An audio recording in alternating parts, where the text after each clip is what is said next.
2, 1.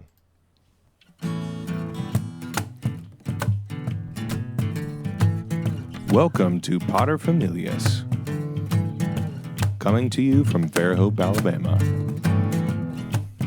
I'm Batman. Welcome to Potter Familias. Darkness. No parents. Super rich. Kind of makes it better. I would argue that's a better interpretation of Batman than any other one. Mercy. That's good stuff. It's so perfect. Indeed. I love the Lego movie. Oh. It's just but I thought initially when I watched it that they took the time to do it. It's all CGI. Yeah, what do you call it when it's stop motion? Stop motion. I thought it was all stop motion. Well, it looked good enough to seem like it was stop motion. It was crazy. The Lego movie had no business being as good as it was. Yeah. And I lost it during the film. I mean, I was laughing so hard. Do you think I was going to get sick? Do you think the Lego movie or the Lego Batman movie was funnier? See, that's not fair because the Lego movie, you've got the connection of the introduction of it, and Lego Batman, then you have all of the expectations then times 10. I think they did a great job, but it's so hard to beat the first. Yeah, that's fair. When it's new and I didn't know what it was going to be because I thought it was going to be cheesy, and they absolutely hit a grand slam out of the park. It was just fantastic. I've only seen like the first 10 minutes of the Lego Batman movie, and the first 10 minutes, I know we need to watch it. But we're stopping the podcast right now. Let's go watch. Going in and watching that. The first 10 minutes were funnier than just about any superhero movie that I'd ever seen. Agreed. It's incredible. Like the MacGuffin Airlines thing.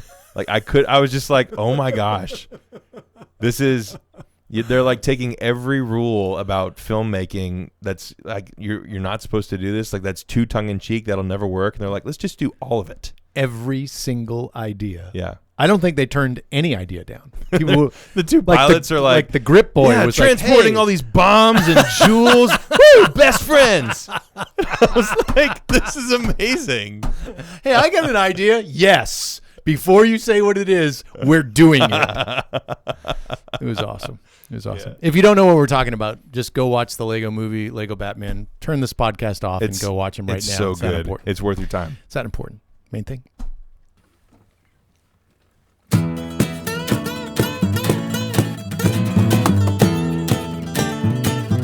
It's the main thing. Yeah. We get criticized often by, now our kids, we have 10 children, and we kind of have split them up into 3 groups. The first 4 we call the bigs, the next 3 we call the middles, and then the last 3 we call the littles. Although now it's kind of flowing in as each one of the kids turns at least 21. Mm-hmm. You guys have, because you used to have the bigs dinner, and then when Lizzie, it was just all of us that were of age. Yeah, Lizzie, the oldest of the middles, once she turned 21, she was kind of invited in, and then in just a couple weeks, actually. Yeah, Marie's going to be 21, so when she comes home from net, she'll be able to go and do your things. That is wild. You're going to have, how many kids is that? 6? Yeah, that'll be 6 over 21. Wow. I know. Next year you turn 30. Yeah. Wow, that's how's that going? I feel old. It's okay. But we got criticized by the bigs because they said, wow, must be nice being the middles and the littles now because you guys don't drop the hammer on us. Get away with murder. Everything. Murder. I would have been decapitated if I had done that. If I spoke that way to Mom, you would have been allowed to eat ever again. Yeah. All right. So let's get it out and say that there is a difference between raising your first child and then we'll go all the way to the end raising your 10th child. It's very brave of you. Because there's thank you. There's 20 years between you and Andrew. 20 years, 20 years of me and mom getting older, by the way, too. Mm-hmm. Stop making the face. I will punch you. I'm just glad that we're finally talking about the vast difference in discipline. All right, well, let's be specific, because when you're in the middle of it, by the way, Dad, Yeah. you parent Stephen, I know. you don't necessarily notice. I know. And I'll have to have the same conversation with my kids when they're older. And we weren't specifically saying, "Oh, let's totally jack the older kids by making." No. Hey, kids, let's have ice cream and cake and pony rides. That's not what we're suggesting. Also kind of lame. But look, all that was happening was MC and I especially were looking at some of the ways, like some of the things that Peter and Andrew were getting away with saying to mom, and just our jaws would hit the floor. Yeah. Because we were like, oh my gosh, like it would have been no dinner, time out, like go to your room, and we don't love you anymore. Like that type of thing. That is vicious. Yeah, but you see what I mean, though, is that in comparison to the way that we remember being raised, we were just like, oh my gosh, this is so different. Right. And like I said, there were certain standards and things that if you would ask me, Dad, have you become lax? I didn't think that I had.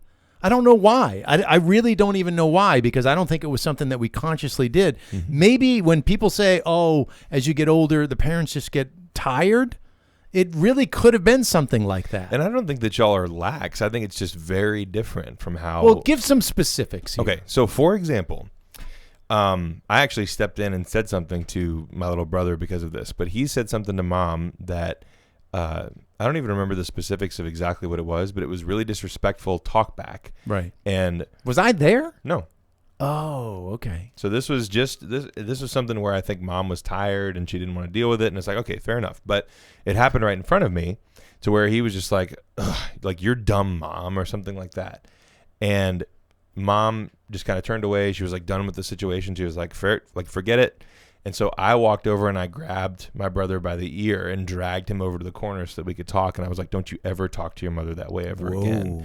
Because I remember as a kid saying something like that to y'all when I was around Peter's age.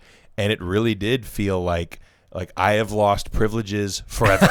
I've lost every privilege that I've ever had, and I'll never do it again. I'll never say that again. I'm so altered sorry. Your birth certificate.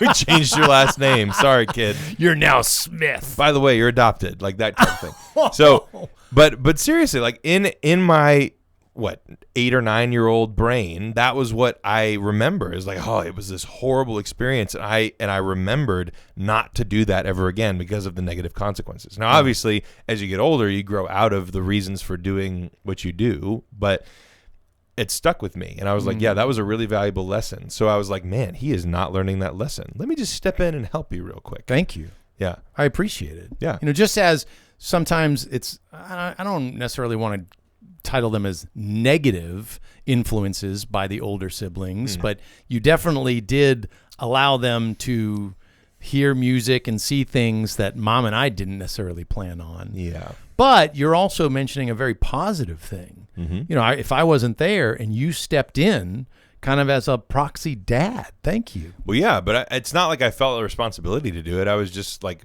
kind of pissed that my brother was getting away with being so rude to my mom. Right. Right. So I was like, I'm bigger than you. So that's one of the things. And we mentioned this the last time, we honestly didn't have much of a clue. We got married at 22. We had you at 23. All right. We're 23 years old. We thought we knew a lot about parenting. How funny is that? Well, I mean, we really did. We're like, oh yeah, we're going to do this and this and this. And our children are going to be perfect.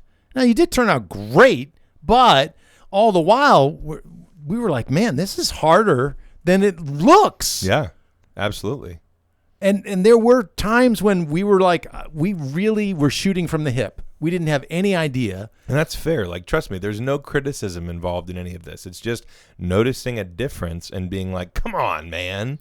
But we learned also, Dr. Dobson talks about raising children, and we learned that it's easier to back down from, let's say, strict ideals and so forth, than to kind of ramp it up. Yeah. Well, the same thing is true for teaching, like for classroom discipline and for youth ministry. It's much easier to set a high standard and then bring the standard down as needed instead of setting a low standard and then having to raise it. So that makes perfect sense to me.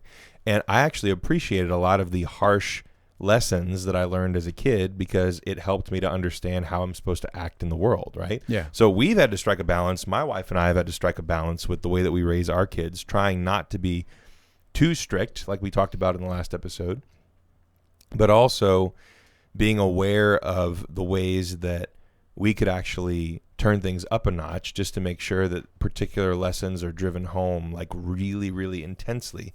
Like, for example, the other night, my son, who is 3, about to turn 4, so he's still pretty young, still too young to understand certain things, but he's young and he's old enough now to understand why it's inappropriate for him to have a meltdown in the middle of Target. It is? Yeah. No, he's old enough, right? And he gets what I mean by that is if he has the proper motivation, his tantrum will stop immediately. Gotcha. So it's not like he is like past the point of no return and there's no way that he would be able to calm down enough to understand if we try to just talk to him about what's going on. Okay, that makes sense. So what I mean by he's old enough is that if we were to say to him like, okay, like, all right, if you stop, we'll give you a cookie, then he'll be like,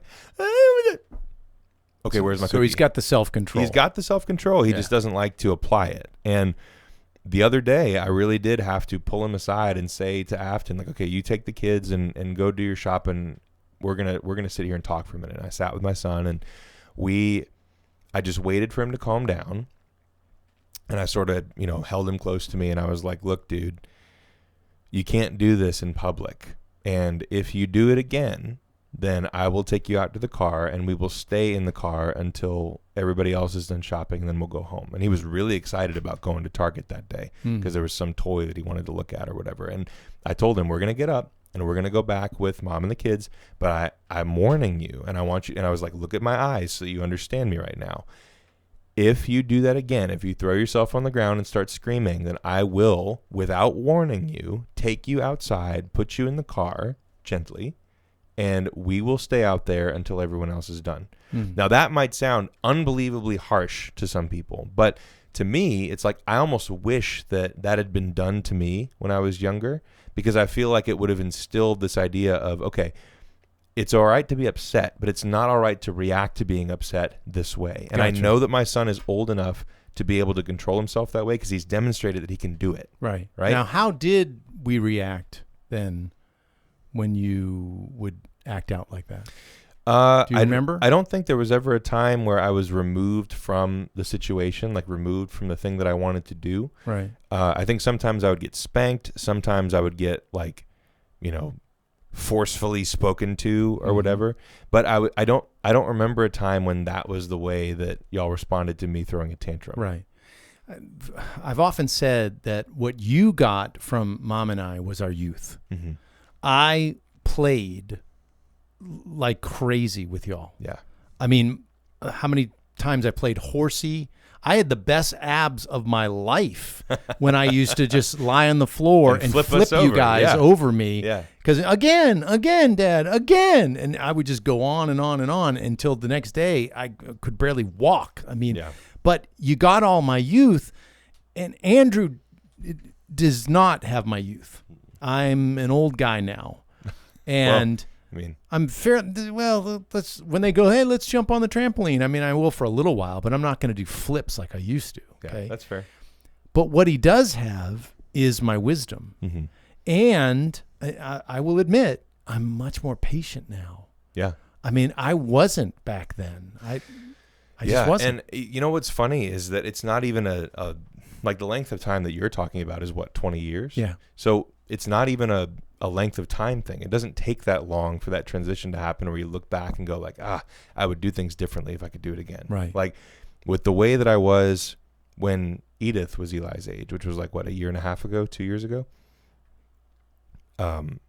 I would do things differently even now. Yeah. And it's not even like a massive difference. Like I would totally change the way that I was disciplining her. It's like, no, I can see tweaks that I could make that would have made this whole thing easier. Yeah.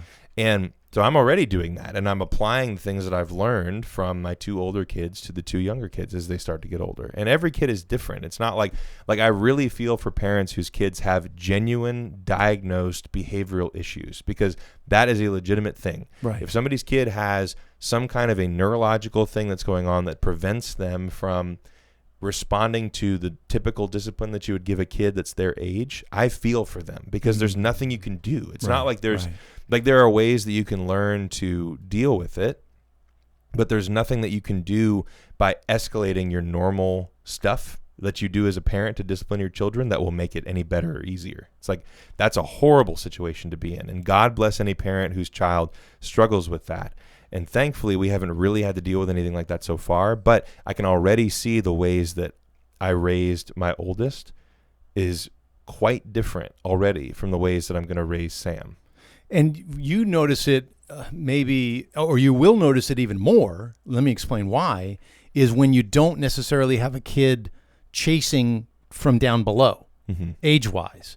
Because once you are having all these kids and it's like, you don't notice to be able to look back and see the fruits, or if it's a good thing or a bad thing. You're in the midst of the whole storm of raising children. It's like you're drowning. Right. So now it's kind of like Peter and Andrew especially. I can look and go, wait a minute, Todd. Wait a minute. Back down. Alter this, because I'm not in the midst of the storm.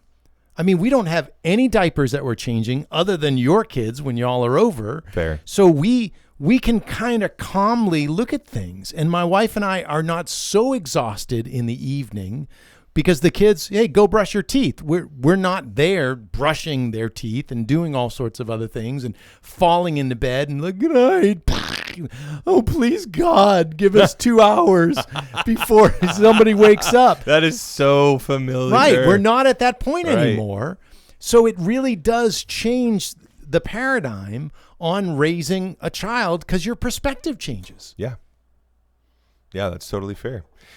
So I can't see that just yet, but I am definitely aware of the differences, I think, at least insofar as I can see them. Like, I think it will take some time for me to see the big picture like you're talking about, but we're still in the midst of it. Yeah. So I can see little changes that I need to make, and I have made them to the best of my ability, but it'll be a minute before I can really see the difference between raising our oldest and our youngest. Right. And whereas you can look at the whole thing right now. I can. And it'll even be more so because we still, one of the things that you always wonder about, and it's just so fun, is what your kids are going to be like as adults. Yeah.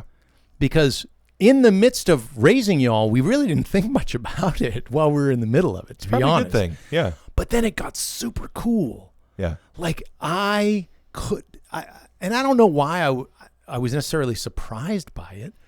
I just so enjoyed you all as young adults. Yeah. I was like, oh my gosh, this is fun. You said enjoyed. Do you not enjoy me anymore? Am I not a young adult? Well, as more of them come into the fold, I'm enjoying it. It's just so like, okay, to give you the example. Yeah. When you guys surprised me by taking me out for a beer. Wasn't that fun? I was so blown away. I was in shock. Normally that would make me cry, but I literally was in shock because the whole time I'm like, wait a minute. It's not Father's Day. It's not my birthday. Yeah. What's going on? When you're like, Dad, I want to take you out for a beer. I thought, this is great. This is nice.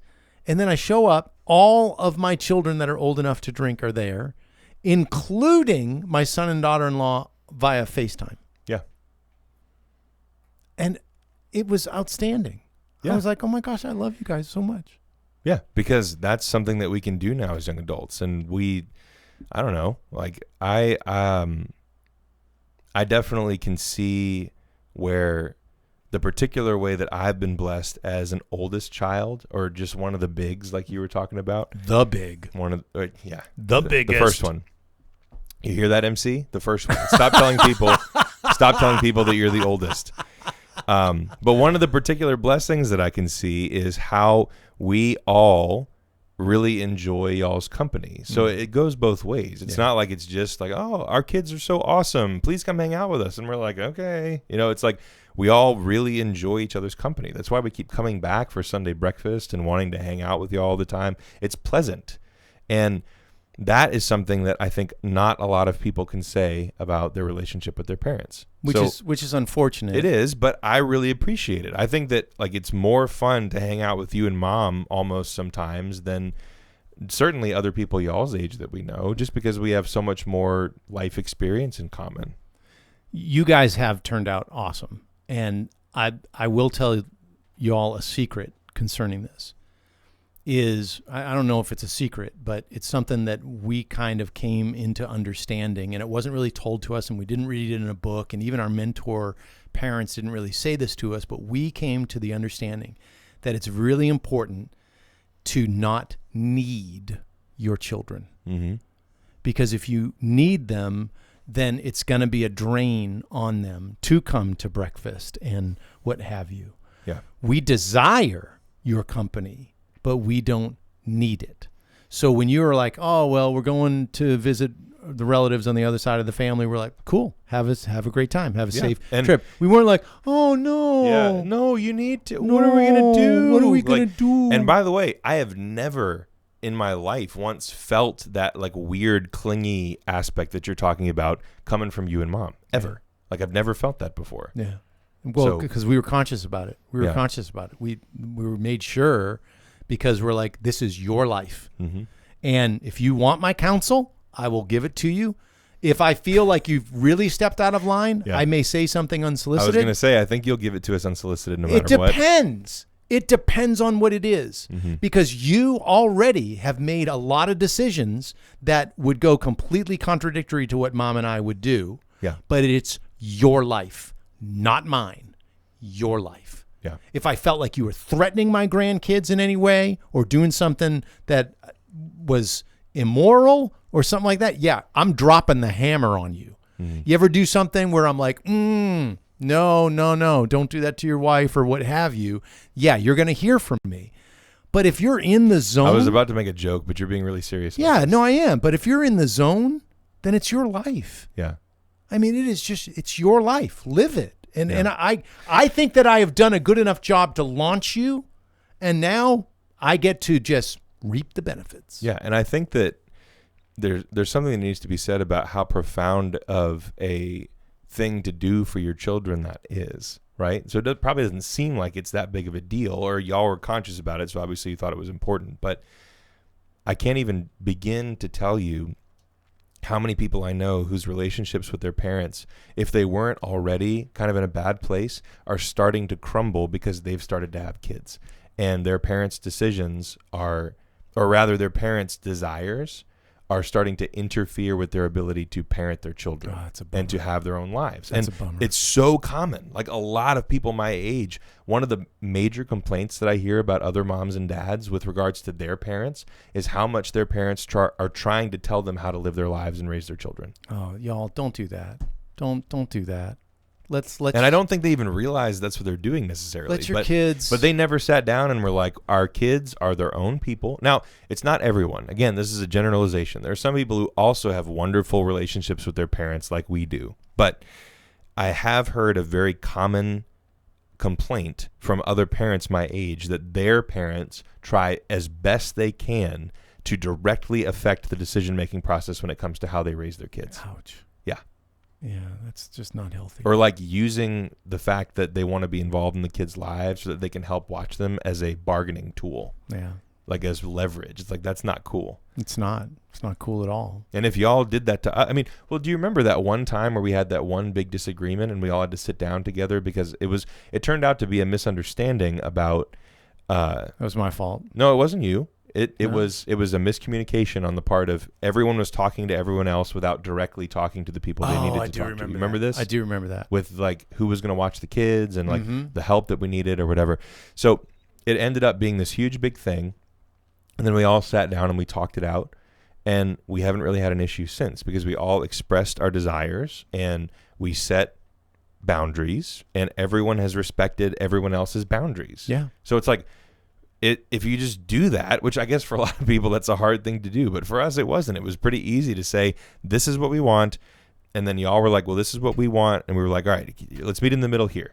Yeah, And it worked. we did. We met in the middle, and it's been great. And it was like tears and real emotions. Like that was not a fun thing to have to sit down with y'all and talk that out. But I'm glad that we did. Not only am I glad that we did, but I appreciate y'all being the first. Yeah. Because we probably won't have to do that with when the other kids that are married start having kids. Yeah, if anything, y'all will probably be the ones to say, hey, what boundaries are you going to set for us? Well, right, because we didn't know. Yeah. It was our first time being grandparents. And again, I'm not blaming you for any of this. We were figuring it out as well. Yeah. Our biggest concern was, what are the grandkids going to call us? Yeah. Which for y'all, it was easy. We just went back right to the basics. Yeah. Grandpa and grandma. It's easy. What's up? What's up? So a lot of you have grown accustomed to the song at the end of the podcast that Stephen plays, but we now are only doing that with our bonus episodes. Right. Which you have to be a patron to see or listen to. But it is not that expensive. It's $5 a month at podbean.com. And the link is down below, or you just go to podbean.com, look up Familias, and it's right there. So if you want to support us, that'd be fantastic. And our next bonus episode will be if we won the lottery and we were both designing our dream house, what would it be? I have so many things. Yeah, this is going to be awesome. Yeah. Thanks so much for listening to Familias. Do all the things, y'all. Please like, share, and subscribe. Subscribe. What else? And become a patron, maybe? LinkedIn. That'd be cool. We'll catch you next time.